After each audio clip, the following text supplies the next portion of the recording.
The real estate bubble made the 2008 crisis extremely painful. Can real estate become a catalyst for another crisis? The average price of the new home in the US relative to the US median disposable income is at its highest level in history. Since the market crash in March 2020, the average new home price in the US has seen a very strong upward rally. And as we know, nothing grows forever. What could cause a drop in the real estate market this time? It is worth noting that the Fed started to raise interest rates this year, which makes real estate loans more and more expensive. And after the last speech of Jerome Powell, we can assume that interest rates will continue to rise. Lowering inflation is a priority at the moment. Lack of demand for real estate is not the only problem due to more and more expensive loans. From the beginning of April, when the Fed started raising interest rates, large companies preparing for a recession began the process of laying off workers. In the presented graphic, you can see the number of employees that companies listed on the American Stock Exchange intend to dismiss in 2022. Despite the fact that so far unemployment in the USA is at very low level, the prospects for the future do not look very good. There is one more thing to note. The latest data suggests that consumer spending remains stable despite the increasingly difficult situation. How is this possible? The amount of debt people are carrying on credit cards is growing fast. In the second quarter of this year, from April to June, balances were 13% higher than they were a year earlier. According to new data from the Federal Reserve Bank of New York, that's the biggest year-over-year increase in 2 decades. But even so, people have less credit card debt now than before the pandemic. You could interpret this rise in credit card balances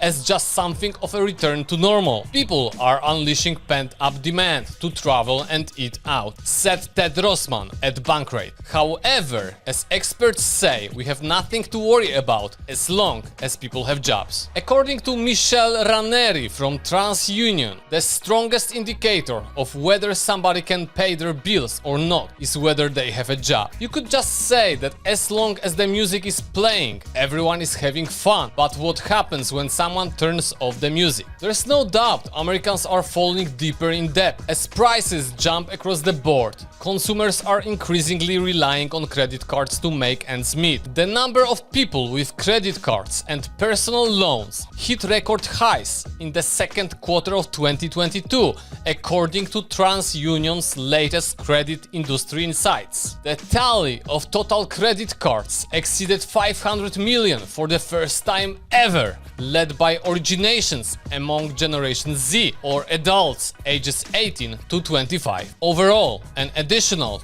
233 million new credit accounts were opened in the second quarter, the most since 2008, according to a separate report from the Federal Reserve Bank of New York. As we can read on CNBC, consumers are facing several challenges that are impacting their finances on a day-to-day basis, namely high inflation and rising interest rates, Ranieri said. These challenges, though, are happening against a backdrop where employment opportunities are still plentiful and jobless levels remain low. As long as people have jobs, she added, they can figure out more of the day-to-day. But guess what? Look at what is happening in China. There, the real estate bubble is huge, and it seems that the music has stopped playing. As we can read on CNBC, China's property sales are set to plunge 30%, worse than in 2008. China's property sales are set to plunge this year by more than they did during the 2008 financial crisis, according to new estimates from S&P Global Ratings. You won't believe it, but the real problem with real estate is now in China, where the bubble burst is openly said. Do you remember the chart from the beginning of the movie I was talking about? Then see where China is compared to the US today. Or on this chart, you can also see how serious the situation was 6 years ago. Back then, there was talk of a real estate bubble in China. Comment, like and subscribe.